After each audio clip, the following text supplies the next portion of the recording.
కొన్ని సంవత్సరాల తర్వాత గుడ్ న్యూస్, మా డాడీ నా కోసం బైక్ కొన్నారా? మీ డాడీ నీ కోసం బైక్ కొన్నాడు, మా డాడీ నా కోసం కారు కొన్నాడు. మరి మీ డాడీ కొన్నారా? రే వీడికి బండి ఉందిరా. ఏం బండిరా? అదేరా మా నాన్న రిక్షా.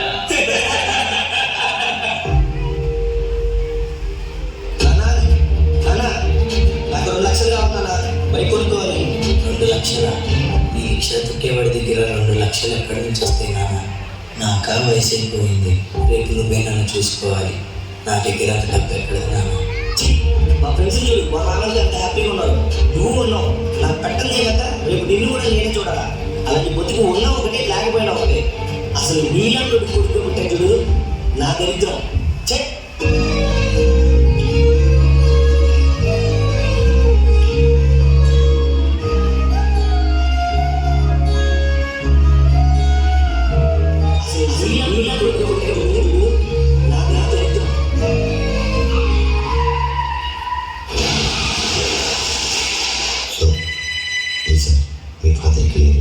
ఏమైనా 5 లక్షలు పాలసీ తీసుకున్నారు, కలెక్ట్ చేసుకోండి.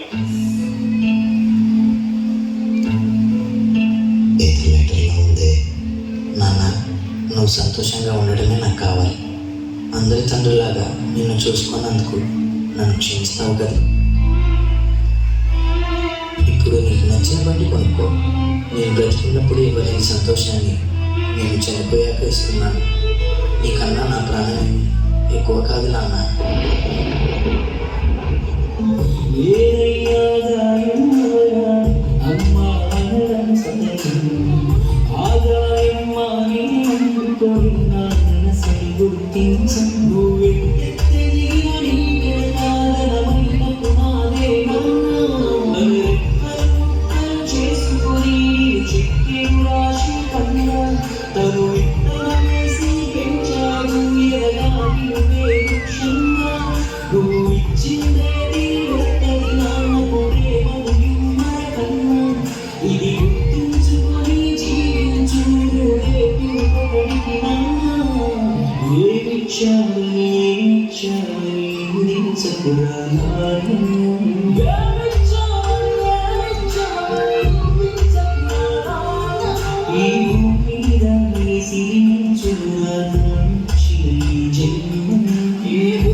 కెమెరామెన్లతో పని లేకుండా సెల్ ఫోన్లో సెల్ఫీలు తీసుకునే రేంజ్లో ఉన్నాం.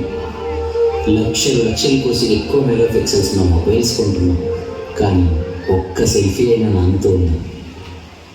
ఈ పాటకు పనిచేసిన మా అందరి ఫోటోలు నాన్నతో కలిసి వేయాలని తాకాలని మాలో ఎక్కువ మందికి అలాంటి ఒక ఫోటోని కనపడలేదు. ఒకవేళ ఇప్పటికిప్పుడు దిగుదామన్నా ఏ ఒక్కరి దగ్గర నాన్న లేదు. ఇప్పుడు మీరు కూడా ఫోటో కోసం వెతుకుతుండొచ్చు. కానీ మనం వెతకాల్సింది నాన్న ఫోటోలు మాత్రమే కాదు, తనకున్నవన్నీ మనకే ఇచ్చేసి ఎక్కడో దిక్కులేని వాడిలా మిగిలిపోయిన నాన్నని కూడా. మన లక్ష్యాలు, దోస్తులు, ఆస్తులు, పిల్లలు ఇవన్నీ ఇంకా మనతో చాలా కాలం ఉంటాయి. కానీ నాన్న ఇంకెన్నాళ్ళు ఉంటాడు? ఎన్నాళ్ళు ఉంటే అన్నాళ్ళు. ఎంత వీలైతే అంత ప్రేమిత పోయాక ఫోటో ఇంకా ఇప్పుడే ఈ క్షణం అండి.